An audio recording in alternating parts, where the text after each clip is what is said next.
একে চন্দ্র দুয়ে বৃক্ষ তিনে নেত্র। ভাবুন তো, যদি কখনো গণিতই না থাকতো, আজকে আমরা এই আধুনিক জীবন পেতাম? চলুন দেখি। ১, ২, ৩ এই সংখ্যাগুলোই থাকতো না, মানে দোকানের দাম ঠিক করা যেত না, টাকা পয়সার হিসাব মিলতো না, জমি বাড়ি মাপা অসম্ভব হয়ে পড়তো, সব কিছু চলতো আন্দাজে, আর ভুলে ভরে যেত জীবন।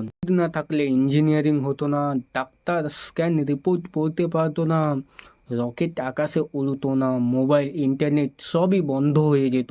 সর্বোপরি গণিত না থাকলে রাস্তা ব্রিজ বানানোর সঠিক নিয়ম পাওয়া যেত না, বড় বিল্ডিং দাঁড়াতো না, পরিকল্পনাই করা যেত না, সোজা কথা, সভ্যতা শুরুই হতো না। আজকের আধুনিক মানুষ হিসেবে আমরা এই ঘটনা থেকে কি শিখতে পারি?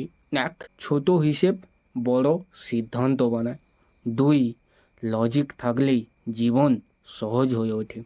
৩, সংখ্যা বুঝলেই ভবিষ্যৎ বোঝা যায়। শেষে আমাকে কমেন্টে লিখে জানাও তোমার মতে গণিত ছাড়া আজকের পৃথিবী কেমন হতো।